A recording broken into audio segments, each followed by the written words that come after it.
ಆಸ್ಪತ್ರೆ ಉಡುಪಿ, ರಾಷ್ಟ್ರೀಯ ತಂಬಾಕು ನಿಯಂತ್ರಣ ಘಟಕ, ಹಾಗೆ ಜಿಲ್ಲಾ ಆರೋಗ್ಯ ಕುಟುಂಬ ಕಲ್ಯಾಣಾಧಿಕಾರಿ ಡಾಕ್ಟರ್ ನಾಗರಾಜ್ ಅವರು, ಹಾಗೆ ಜಿಲ್ಲಾ ಶಸ್ತ್ರಚಿಕಿತ್ಸಕರು ಡಾಕ್ಟರ್ ಎಚ್ ಅಶೋಕ್ ಅವರು ನಮ್ಮ ಆಶ್ರಮಕ್ಕೆ ಉಚಿತ ತಪಾಸಣಾ ಶಿಬಿರವನ್ನು ಆಯೋಜನೆ ಮಾಡಿದ್ದಾರೆ. ಹಾಗೆ ವಿಶೇಷವಾಗಿ ನಮ್ಮ ಆಶ್ರಮಕ್ಕೆ ಡಾಕ್ಟರ್ ದೀಕ್ಷಾ ಅವರು ಮೆಡಿಕಲ್ ಆಫೀಸರ್ ಅವರು ಕೂಡ ಇದ್ದಾರೆ. ಅವರಿಗೆ ಪ್ರೀತಿಯ ಸ್ವಾಗತವನ್ನ ಕೋರೋಣ. ಹಾಗೆ ನಮ್ಮ ಆಶ್ರಮಕ್ಕೆ ಡಾಕ್ಟರ್ ಶ್ರೀಲತಾ ಅವರು ಬಂದಿದ್ದಾರೆ. ಆಯುರ್ವೇದಿಕ ಇದರ ಡಾಕ್ಟರ್ ಆಗಿರುವಂತಹ ಶ್ರೀಲತಾ ಅವರು ಕೂಡ ಇದ್ದಾರೆ. ಅವರಿಗೂ ಕೂಡ ಪ್ರೀತಿಯ ಸ್ವಾಗತವನ್ನ ಕೋರೋಣ. ಹಾಗೆ ನಮ್ಮ ಆಶ್ರಮಕ್ಕೆ ಸದಾ ಸಹಕಾರ ನೀಡ್ತಾ ಇರುವಂತಹ ಮನುಷ್ಯ ಇದ್ದಾರೆ. ಅವರು ಕೌನ್ಸಿಲರ್ ಆಗಿ ಸೇವೆಯನ್ನ ನೀಡ್ತಾ ಇದ್ದಾರೆ. ಅವರಿಗೂ ಪ್ರೀತಿಯ ಸ್ವಾಗತ. ಹಾಗೆ ದಿನೇಶ್ ಅವರು ಕೂಡ ಇದ್ದಾರೆ, ಕೌನ್ಸಿಲರ್. ಹಾಗೆ ತಂಬಾಕು ನಿಯಂತ್ರಣ ಇದರ ಉಸ್ತುವಾರಿ ಅವರು ಕೂಡ ಇದ್ದಾರೆ. ಅವರಿಗೂ ಕೂಡ ಪ್ರೀತಿಯ ಸ್ವಾಗತ.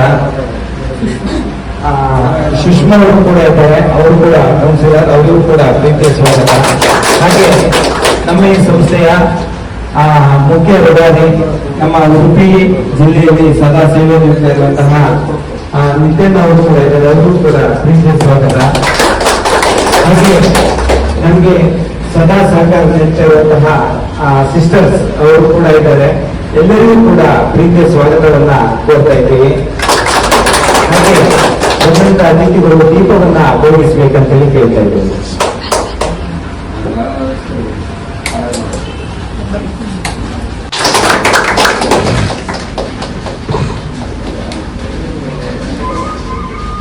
ಹಾಗೆ ಡಾಕ್ಟರ್ ಶ್ರೀಲತಾ ಅವರು ಒಂದೆರಡು ನಮ್ಮ ಆಶ್ರಮದ ನಿವಾಸಿಗಳಿಗೆ ಯುದ್ಧ ನೋಡಿ.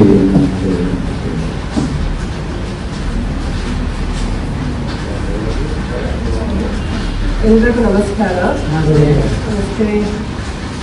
ನನ್ನನ್ನು ಇವತ್ತಿನ ಈ ಕ್ಯಾಂಪ್ಗೆ, ಈ ಹೆಲ್ತ್ ಚೆಕಪ್ ಕ್ಯಾಂಪ್ಗೆ ಕರೆದೋದಕ್ಕೆ ನಾನು ಫಸ್ಟ್ ಆಫ್ ಆಲ್ ಮನುಷ್ಯರ ಅವರಿಗೆ ಥ್ಯಾಂಕ್ಸ್ ಹೇಳಬೇಕು.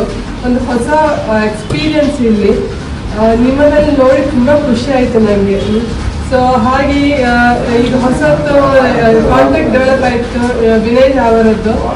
ಇನ್ನು ಮುಂದೆನೂ ಈ ಪರಿಚಯ ನಮ್ದು ಕಂಟಿನ್ಯೂ ಆಗುತ್ತೆ ಅಂತ ನಾನು ಅಂದ್ಕೊಂಡಿದ್ದೇನೆ.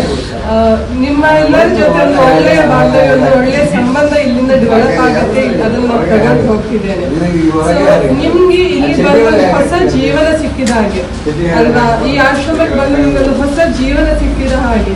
ಯಾವುದೇ ವಯಸ್ಸು ನಮ್ಮ ಈ ಆಶ್ರಮದಲ್ಲಿ ಕಾರ್ಯಕ್ರಮ ಆಗಲಿಕ್ಕೆ ಮೂಲ ಕಾರಣ ನಮ್ಮ ಜಿಲ್ಲಾ ಆರೋಗ್ಯ ಮತ್ತು ಕುಟುಂಬ ಕಲ್ಯಾಣಾಧಿಕಾರಿ ಡಾಕ್ಟರ್ ನಾಗೇಂದ್ರ ಮೇಡಮು, ಹಾಗೆ ಜಿಲ್ಲಾ ಸರ್ಜನ್ ಅಂತ ಡಾಕ್ಟರ್ ಎಚ್ ಅಶೋಕ್ ಸರ್, ಹಾಗೆ ಮತ್ತೆ ಇನ್ನೊಬ್ರು ನಾನು ನಮ್ಮ ಸರ್ವೇಲೆನ್ಸ್ ಆಫೀಸರ್ ಡಾಕ್ಟರ್ ರಾಜೇಶ್ ಅಂತ ಇದ್ದಾರೆ, ರಾಜೇಶ್ FLC ಅವರಂತ ಸರ್ ಈ ಥರ ಹೊಸ ರೂಪದಲ್ಲಿ ಒಂದು ಕಾರ್ಯಕ್ರಮ ಮಾಡೋಕ್ಕಿಂತ ಮುಂಚೆ ಅವರು ಒಂದು ಊಟದ ವ್ಯವಸ್ಥೆಯನ್ನು ಕಲ್ಪಿಸೋಣ ಅಂತ ಹೇಳಿದ ತಕ್ಷಣ ಒಂದು ಏನು ಇಲ್ಲದೆ ನಾವು ಎಲ್ಲರೂ ಏನೋ ಕಾರ್ಯಕ್ರಮ ಮಾಡ್ತೀವಿ, ಇಂತಹ ಕಡೆಯಲ್ಲಿ ನಾವು ಅದನ್ನು ವ್ಯವಸ್ಥೆ ಮಾಡೋದ್ರಿಂದ ನಮಗೆ ಭಾಳ ಒಂದು ಒಳ್ಳೆಯ ಪುಣ್ಯದ ಕೆಲಸ ಅಂತೇಳಿ ಅವರು ನನಗೆ ಈ ಒಂದು ಸಹಕಾರವನ್ನು ಕೊಟ್ಟಿದ್ದಾರೆ. ಅದಕ್ಕೆ ಅವರು ಕೂಡ ರಾಜೇಶ್ ಸರ್ನ ಈ ಸಂದರ್ಭದಲ್ಲಿ ನೆನೆಸ್ಕೊಳ್ಳಿಕ್ಕೆ ನಾನು ಖುಷಿ ಆಗ್ತದೆ.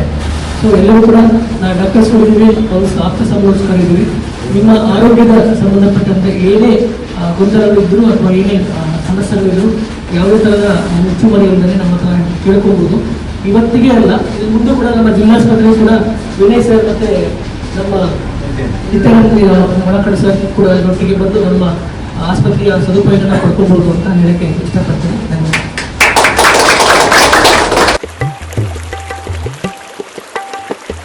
ಎಲ್ಲರ ನೋವನು ಬಲ್ಲವನಾದರೆ ಗೆಲ್ಲುವೆ ನೀನು ಬಾಳಲ್ಲಿ.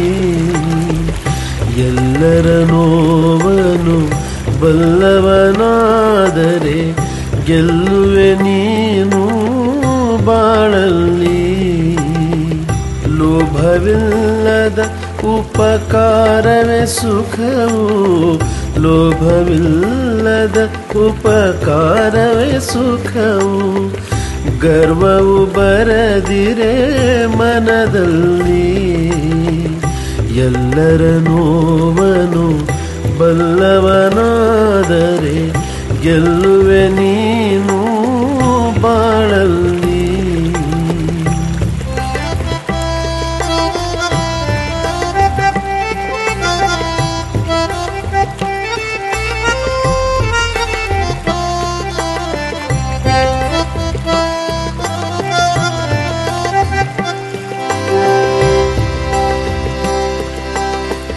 ಸಕಲ ಜೀವದಲ್ಲಿ ಗೌರವವಿರಲಿ, ನಿಂದೆ ಅಸೂಯೆ ಅಳಿದಿರಲಿ.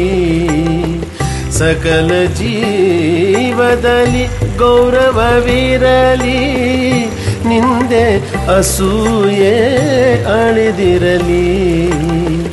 ಸುಳ್ಳಿನ ರುಚಿಯನೆ ಅರಿಯದ ನಾಲಗೆ ಪರಧನವನ್ನು ಬೇಡನಲಿ. ಎಲ್ಲರ ನೋವನು ಬಲ್ಲವನಾದರೆ ಗೆಲ್ಲು